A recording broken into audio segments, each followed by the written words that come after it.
Assalamualaikum warahmatullahi wabarakatuh. Waalaikumsalam warahmatullahi wabarakatuh. Selamat pagi. Pagi Luar biasa. Tetap semangat. Wah. Ulangi lagi. Selamat pagi. Pagi Luar biasa. Tetap semangat. Wah. Mari pada pembelajaran kita pagi hari ini, mari kita berdoa terlebih dahulu dipimpin oleh kamu yang keras suaranya. Ini apa? Kemana Pak? Biasanya. Rumah duduk rapi. Siap, mulai. Ulangi lagi. Gimana? Biasanya gimana kok? Kayak gimana ayo. Gitu biasanya. Nah, yang masih ketawa-ketawa mau berdoa. Rumah duduk rapi. Siap, berdoa, mulai. Bismillahirrahmanirrahim. Alhamdulillahi rabbil alamin. Ar-Rahmanir-Rahim. Maliki yaumiddin. Iyyaka na'budu wa iyyaka nasta'in. Ihdinas siratal mustaqim. Siratal ladzina an'amta 'alaihim ghairil maghdubi 'alaihim waladdallin. Amin. Doa selesai memberi salam. Assalamualaikum warahmatullahi wabarakatuh. Waalaikumsalam warahmatullahi wabarakatuh. Alhamdulillah pada kesempatan pagi hari ini kita masih bisa berjumpa lagi. Alhamdulillah kita masih diberikan kesehatan sehingga bisa menghirup udara yang begitu segar meskipun ada bau-bau terasi atau bau-bau ikan teri. Kalau udara segar Bogor lah seperti ini. Anak-anak, pada kesempatan pagi hari ini kita mengulas kembali pertemuan kita yang kemarin, yaitu tentang halal dan haram. Coba sebutkan satu makanan favorit kalian. Coba dari kamu, makanan favorit kamu apa? Si Padang. Yuk, kamu. Hah? Makanan favorit kamu apa? Iya. Terus kamu pasti kan punya makan favorit apa? Mie. Hah? Mie doang, mie mentah. Enggak. Ayo kamu, Adel. Mie goreng. Ya kamu. Mie bakso. Beli mie kasih bakso. Oh ya. Terus kamu. Terus. Bakso. Oke, enak semuanya ya. Ya, nggak ada yang sate nih. Nggak ada yang sate nih.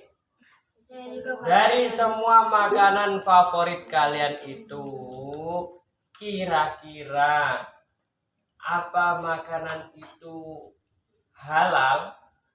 Halal nggak? Halal. Kok bisa tahu halal? Kok bisa tahu halal? Kok bisa tahu halal?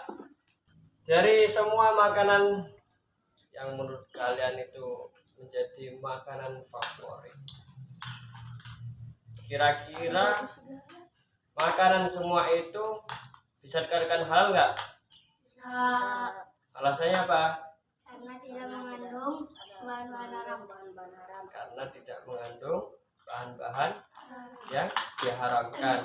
Jadi kalau kalian memilih makanan atau jajanan yang khususnya di pedagang kaki lima, pedagang kaki lima itu kan makanannya rata-rata makanan yang langsung disajikan. Kalian sebagai warga negara Indonesia, khususnya orang Muslim, kalian wajib mengetahui atau wajib menanyakan apa yang ada di dalam bahan-bahan makanan itu. Contohnya bakso, kalian beli bakso. benar baksonya bakso daging ayam. Tapi kalian tahu nggak kalau ayamnya itu disembelih tapi tidak menyebut nama Allah, tidak mengatakan bismillah, kira-kira halal nggak? Benar, ayamnya sudah disembelih tapi dia lupa tidak mengucapkan basmalah atau nama Allah. Kira-kira halal nggak baksonya? Halal atau haram?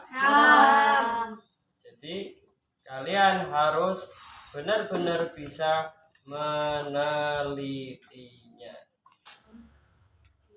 Ayo diperhatikan anak-anak, bahwasanya jika kita ingin membeli makanan atau jajanan di luar sana, banyak sekali jajanan atau makanan yang di situ belum ada izin atau dari BPOM. BPOM itu Badan Pengawas Obat dan Makanan. Jadi ada 2 izin nih. Ada BPOM dan juga ada sertifikasi halal. Apa bedanya, Pak?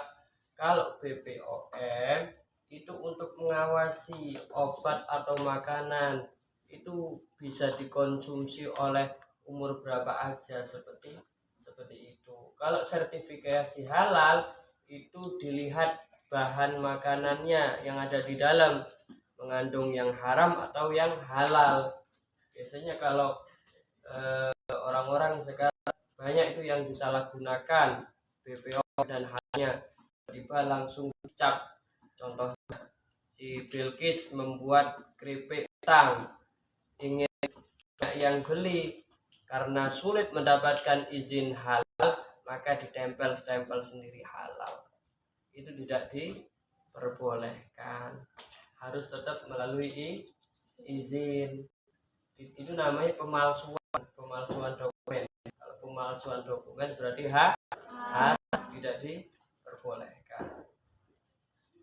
Jadi nanti pada ujian kalian akan ada soal namanya apa arti dari lembaga BPOM, Badan Pengawas Obat dan Makanan. Tugasnya apa ya? Mengawasi obat dan makanan. Kalau sertifikasi halal, siapa yang menurunkan, yang mengeluarkan? Kehalalan suatu produk di Indonesia, yang mengeluarkan logo halal suatu produk siapa? Fatwa MUI. Fatwa apa MUI? Majelis Ulama Indonesia. Melalui apa? Melalui para ulama se-Indonesia, melalui Majelis Ulama Indonesia, dan melalui hukum Islam, yaitu Al-Quran dan hadis. Jadi itu kan kalau kita mengambil Al-Quran dan hadis itu kasar, maksudnya kasar itu tidak bisa ditelan mentah-mentah saja. Makanya setelah Al-Quran dan hadis kita mengambil pendapat para ulama-ulama, para ulama-ulama yang ada di Majelis Ulama Indonesia. Tidak langsung makanan itu tiba-tiba mendapatkan halal atau sertifikasi halal atau BPOM. Sekarang itu obat ada juga kok. Kalau zaman dulu obat itu masih belum ada, logo halalnya belum ada, cuman BPOM doang. Ada juga yang BPOM dan dan halal. Coba kita lihat di makanan ini. Makanan ini ada BPOM-nya juga dan halalnya juga ada. Ini berarti sudah mempunyai 2 izin dari BPOM RI sama ini halal dari MUI. Jadi kalau kita sudah mengetahui hukum halal dan haram, perhatikan semuanya. Kalau kita sudah mengetahui halal dan haram, kita harus bisa juga memberikan contoh. Kita juga harus menasihati teman-teman kita yang masih belum mengetahui halal dan haram. Perhatikan semuanya.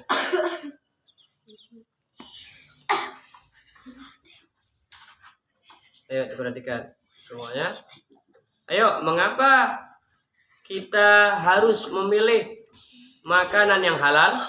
Karena itu perintah Allah yang bertujuan untuk menjaga keimanan. Kan sudah tahu, kenapa kalian masih mengerjakan membelikan makanan nggak ada halal? Kalau ada makanan yang masih belum ada label halalnya, hukumannya masih abu-abu hukumnya, masih remang-remang. Sebelum kalian nanya ke yang menjual, nanti di kantin sekolah ada yang jualan keripik nggak ada label halalnya, tanya itu keripiknya dari mana, beli atau gimana, nyuri atau ya jangan nyuri lah, ambil tanya perasaan kalian gimana ya, harus pakai perasaan juga lah, nanya yang pantas, nanya yang bagus. Jadi kesimpulan daripada kita mempelajari materi halal dan haram ini adalah segala sesuatu yang diizinkan syariat Islam itu dihalalkan. Jadi segala sesuatu yang diizinkan oleh syariat Islam itu halal. Saya ulangi lagi, segala sesuatu yang diizinkan oleh syariat Islam itu halal. Sedangkan yang tidak diperbolehkan oleh syariat Islam maka jadinya haram. Saya ulangi lagi, mengulas kembali materi yang sebelumnya. Penentuan halal dan haram didasarkan pada 3 sumber utama. Apa sumber utama itu? Yang pertama Al-Quran, yang kedua hadis, yang ketiga ijtihad ulama. Ijtihad ulama itu siapa? Fatwa MUI. Haram kalian memakan haram dan masuk dalam tubuh kalian, maka imbasnya akan ke tubuh kalian akan tidak sangat belajar dan ibadahnya menjadi kendor, menjadi malang. Harta yang didapatkan oleh haram maka hartanya enggak berkah. Orang yang makan makanannya memakan makanan halal maka dia akan semangat ibadah. Ini kelihatan. Jadi kalian ini yang ibadahnya semangat, yang semangat berarti tubuhnya memakan makanan yang halal. Kalau halal sudah berarti sehat. Paham? Alhamdulillah kalian sudah paham. Coba saya minta kekompakan kalian, tepuk 1 semuanya. Sekali lagi tepuk 1. Tepuk 1. Tepuk 1. Tepuk 2. Tepuk 3. Tepuk 4. Tepuk 5. Tepuk 6. Tepuk pramuka.